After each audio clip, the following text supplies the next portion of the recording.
Welcome to Mamma's kitchen Tamil. எல்லாரும் எப்படி இருக்கீங்க? இன்னைக்கு வந்து நம்ம லஞ்சுக்கு சாப்பிட்ற மாதிரி ஒரு சூப்பரான டிஷ் ஒன்று பண்ணி காமிக்க போகிறேன். வெஜிடபிள் ஃப்ரைட் ரைஸ் தான் இது. வந்து நம்ம செய்கிறது ரொம்ப சுலபம். அதே நேரத்தில் இதை செய்யும்போது நிறைய வெஜிடபிள்ஸ் ஆட் பண்ணுறதுனால குழந்தைங்கள்லேருந்து பெரியவங்க வரைக்கும் எல்லாருக்குமே சாப்பிட்றதுக்கு ரொம்ப சத்தானதும் கூட. இதை வந்து டொமேட்டோ ஸ்கெட்சப் வச்சு நீங்கள் சாப்பிட்டீங்கன்னா ரொம்ப நல்லாயிருக்கும். இந்த டொமேட்டோ ஸ்கெட்சப் வந்து நீங்கள் கடையில் வாங்காமல் வீட்லேயே எப்படி பண்ணலாங்கிறத நான் வீடியோ போட்டிருக்கேன் ஆல்ரெடி. அதை பார்க்காதவங்க நான் கீழே டிஸ்கிரிப்ஷன்லேயும் மேலே ஐ பட்டன்லேயும் லிங்க் தரேன், செக் பண்ணி பாருங்கள். இப்போ வாங்க நம்ம இந்த வெஜிடபிள் ஃப்ரைட் ரைஸ் எப்படி செய்யலான்னு பார்ப்போம். ஃப்ரைட் ரைஸ் செய்கிறதுக்கு நம்ம அடுப்பில் ஒரு கடாய் வச்சுருக்கோம். கடாய் ஹீட் ஆனவுடனே ஒரு 3 ஸ்பூன் ஆயில் சேர்த்துக்கலாம். ஆயில் ஹீட் ஆனவுடனே நம்ம ஒரு 10 பல் பூண்டு எடுத்துட்டு உரிச்சிட்டு நல்ல சின்னதாக சாப் பண்ணி வச்சுருக்கோம். இந்த பூண்டை வந்து நம்ம ஆயிலில் சேர்த்துக்கலாம். சேர்த்துட்டு லைட்டாக வதக்கி விடுவோம். இப்போது முட்டைக்கோஸ் வந்து நான் இந்த மாதிரி வெட்டி வச்சுருக்கேன் சின்னதாக. 1 கப் முட்டைக்கோஸ் எடுத்துக்கோங்க. இந்த முட்டைக்கோஸை இதில் சேர்த்துக்கலாம். இதோட சின்னதாக கட் பண்ணின கேரட்டை 1 கப் சேர்த்துக்கலாம்.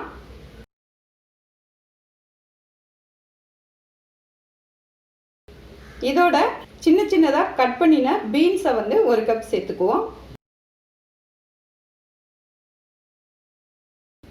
இதோட அரை கேப்சிகமை சின்னதாக கட் பண்ணிட்டு சேர்த்துக்கலாம். இது எல்லாத்தையுமே சேர்த்து நல்லா ஆஃப் பாயில் ஆகிற அளவுக்கு வதக்கி விட்டுக்கலாம்.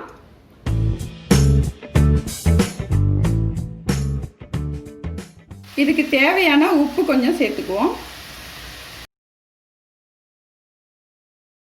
எல்லாத்தையும் ஒரு ஆஃப் பாயில் வந்து வேக வச்சுருக்கோம். இப்போ இதோட 1 ஸ்பூன் சோயா சாஸ் சேர்த்துக்கலாம்.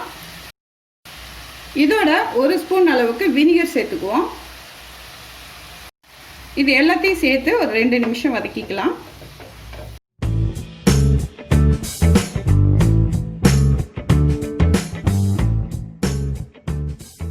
இப்போ 2 நிமிஷம் வதக்கியாச்சு. இப்போ இதில் வந்து நம்ம வடித்த சாதத்தை சேர்த்துக்கணும்.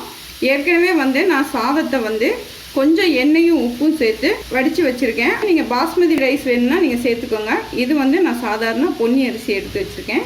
இப்போ இதை வந்து நம்ம இந்த சாதத்தை இதோடு சேர்த்துக்குவோம்.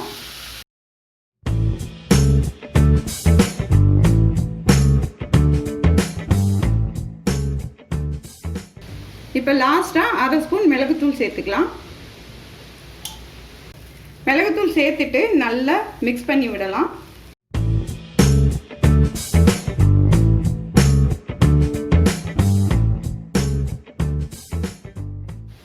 அவ்வளோதான், நல்லா கிளறி விட்டாச்சு. சூப்பராக ரெடி ஆயிடுச்சு. லாஸ்ட்டாக வந்து ஸ்ப்ரிங் ஆனியன் இருந்தால் போட்டுக்கோங்க. அப்படி இல்லைன்னா மல்லித்தலையை தூவிக்கலாம். மல்லித்தலையை தூவிட்டு நல்லா ஒரு பெரட்டிட்டு நம்ம ஸ்டவ் ஆஃப் பண்ணிக்குவோம். அவ்வளோதான், ஸ்டவ் ஆஃப் பண்ணியாச்சு. சூப்பரான வெஜிடபிள் ஃப்ரைட் ரைஸ் ரெடி. இதை வந்து நீங்களும் வீட்டில் செஞ்சு சாப்பிட்டு பாருங்கள். நல்லா சாப்பிடுங்க, ஆரோக்கியமாக இருங்க, சந்தோஷமாக இருங்க. மீண்டும் ஒரு புது ரெசிபியில் உங்களை சந்திக்கிறேன். நன்றி.